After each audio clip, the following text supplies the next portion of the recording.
வணக்கம். விடுதலை ராஜேந்திரன். தேர்தல் பத்திர ஊழல் நாடு முழுதும் சந்தி சிரிக்க தொடங்கிவிட்டதற்கு பிறகு அதற்கு நியாயம் கற்க முன்வந்திருக்கிறார் மோடி. செய்தி நிறுவனம் ஒன்றுக்கு அளித்த பேட்டியில் தேர்தல் பத்திரம் ஒழிப்புக்காக மக்கள் எதிர்காலத்தில் மிகவும் வருத்தப்படப் போகிறார்கள். காரணம், நாங்கள் கருப்பு பணத்தை வெள்ளையாக்குவதற்காக அதை கொண்டு வந்தோம். ஒளிவு மறைவு இல்லாத ஒரு பணப்பரிமாற்றத்திற்காக அதை நாங்கள் கொண்டு வந்தோம். அதை ஒழித்து விட்டார்கள். இதற்காக மக்கள் வருந்தப் போகிறார்கள் என்று அவர் பேசியிருக்கிறார். இவர் பேசியதில் கிஞ்சித்தும் உண்மை இல்லை. கருப்பு பணத்தை ஒழிப்பதற்காக தான் இதை கொண்டு வந்தோம் என்று இவர் கூறுவதில் என்ன நியாயம் இருக்கிறது?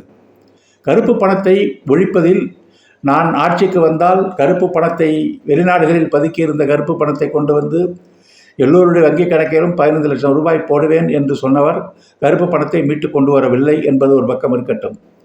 இன்னொரு பக்கம், சுவிட்சர்லாந்து நாட்டில் அங்குள்ள வங்கிகளில் இங்கிருந்து கருப்பு பணத்தை முதலீடாக போட்டு வைத்திருப்பவருடைய பட்டியலை அந்த நாட்டு அரசாங்கம் ஒன்றிய ஆட்சி மோடியிடம் ஏற்கனவே சமர்ப்பித்து விட்டது. 2 முறை அது சமர்ப்பிக்கப்பட்ட பிறகும் அதை வாங்கி வைத்துக்கொண்டு அதன் மீது எந்த நடவடிக்கையும் எடுக்காமல் இருப்பவர்தான் பிரதமர் மோடியினுடைய ஆட்சி. இப்போது அதற்கு நிர்மலா சீதாராமன் கூறுகிறார், இப்படி சுவிஸ் வங்கியில் போடப்பட்ட பணம் கருப்பு பணம் என்று எப்படி சொல்ல முடியும்? அது ஒரு மூலதனமாக கூட இருக்கலாம் அல்லவா என்று கூறுகிறார். காங்கிரஸ் ஆட்சியில் இதே சுவிஸ் வங்கியில் போடப்பட்டால் அது கருப்பு பணம், பாஜக ஆட்சியில் சுவிஸ் வங்கியில் போட்டால் அது இவர்களுக்கு மூலதனம். இப்படி ஒரு இரட்டை வேடத்தோடு அவர்கள் பதில் சொல்கிறார்கள். வெளிப்படையான டிரான்ஸ்பரன்சிக்காக இந்த பத்திரத்தை நாங்கள் கொண்டு வந்தோம் என்று அவர் சொல்லுகிறார். ஆனால் இது குறித்து வழக்கு உச்சநீதிமன்றத்தில் வந்தபோது இந்தியாவில் இருக்கிற குடிமக்களுக்கு தேர்தல் பத்திரம் பற்றிய தகவல் தெரிந்து கொள்ள வேண்டும் என்பது அவர்களுக்கான உரிமை அல்ல, அவர்கள் தெரிந்து கொள்ள வேண்டிய அவசியம் அல்ல என்று உச்சநீதிமன்றத்திலே ஒன்றிய ஆட்சி வாதிட்டது என்பதை மக்கள் மறந்துவிடவில்லை. இந்த தேர்தல் பத்திரத்தில் எவ்வளவு பெரிய மோசடிகள் நடந்திருக்கின்றன. உண்மையிலே இவைகள் வெளிப்படையாக தான் இருக்கும் என்று சொன்னால் பாரத ஸ்டேட் வங்கி ஏன் அந்த பட்டியலை உடனடியாக கொடுக்க முன்வரவில்லை? 3 மாத காலம் ஏன் அவகாசம் கேட்டது? உச்சநீதிமன்றம் தலையில் குட்டியதற்கு பிறகு உடனடியாக அந்த விவரங்களை எப்படி வெளியிட முடிந்தது?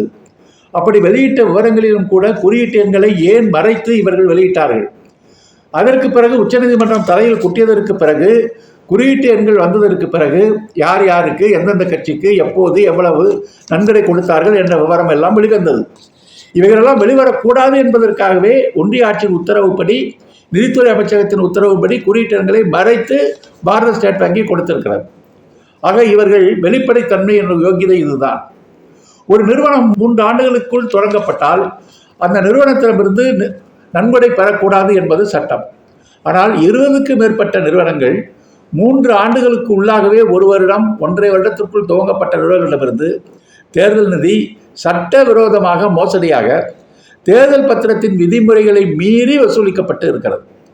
அதுவும் இந்த 20 நிறுவனங்கள் எப்போது கொடுத்தது என்று சொன்னால், கொரோனா உச்சக்கட்டத்தில் இருந்து நாட்டின் பொருளாதாரம் மிகவும் பின்தங்கிய நிலையில் இருந்த காலகட்டத்தில் 3 ஆண்டுகளுக்குள் துவங்கப்பட்ட 20 நிறுவனங்கள் ஒன்றிய பாஜக ஆட்சிக்கு தேர்தல் நிதியாக நன்கொடை கொடுத்து இருக்கின்றன. நன்கொடை அமலாக்கத்துறை, சிபிஐ வருமானத்துறை சோதனை பிறகு, மிரட்டலுக்கு பிறகு பல நிறுவனங்கள் ஒன்றிய ஆட்சி இந்த தேர்தல் பத்திரத்திற்கு நிதி கொடுத்திருக்கின்றன. நிதி கொடுத்த நிறுவனங்கள் அதற்கு கைப்பலனாக பல பல்லாயிரக்கணக்கான கோடி ரூபாய்க்கான அரசு ஒப்பந்தங்களை, கான்ட்ராக்டுகளை பெற்றிருக்கின்றன. இவைகளெல்லாம் வெளிப்படையாக அம்பலமாகிவிட்டதற்கு பிறகு மக்கள் வருத்தப்பட போகிறார்கள் என்று மோடி இன்றைக்கு பேச துவங்கி இருக்கிறார். தமிழ்நாட்டிற்கு நாங்கள் மிகப்பெரிய அளவிற்கு நிதியை கொடுத்து விட்டோம் என்று சொன்னார்கள். ஆனால் அதில் அடங்கியிருப்பதெல்லாம் பொய் என்று முதலமைச்சர் அம்பலப்படுத்தினார்.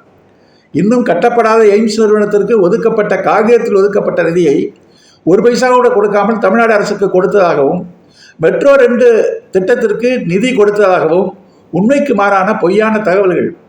தமிழ்நாட்டில் வங்கிகள் தமிழ்நாட்டில் உள்ள மாணவர்களுக்கு, மற்றவர்களுக்கு கொடுக்கப்பட்ட கடனையும் கூட மத்திய அரசு நிதி கொடுத்த பட்டியலில் சேர்த்து கொண்டு இவர்கள் அண்டப்புழுகு, ஆகாச புழுகுகளை மக்களிடம் கூறிக்கொண்டு இருக்கிறார்கள். ரோட் ஷோ நடத்தி பார்த்தார்கள். ஜட்டா நடத்தினார், மோடி நடத்தினார், நிர்மலா சீதாராமன் நடத்தினார். மக்கள் கூட்டம் கூடவே இல்லை, மக்கள் புறக்கணித்தார்கள். இன்று காலை தமிழக முதலமைச்சர் வட சென்னை, மத்திய சென்னையில் நடத்திய வாக்காளர்களை சந்தித்ததில் மக்கள் கூட்டம் நிரம்பி வழிந்தது. அவருடைய முகத்திலே நாம் உணர்வுகளை பார்க்க முடிந்தது.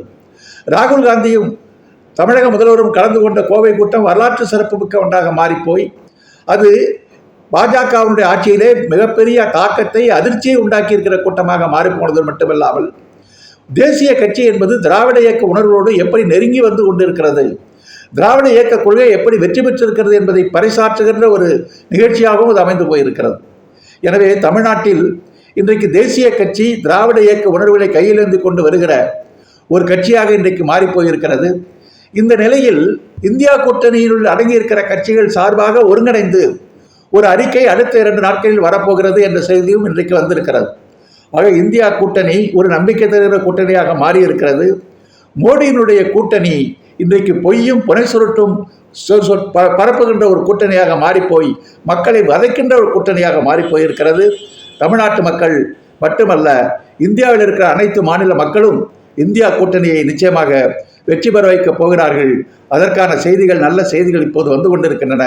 சிந்திப்போம். நன்றி, வணக்கம்.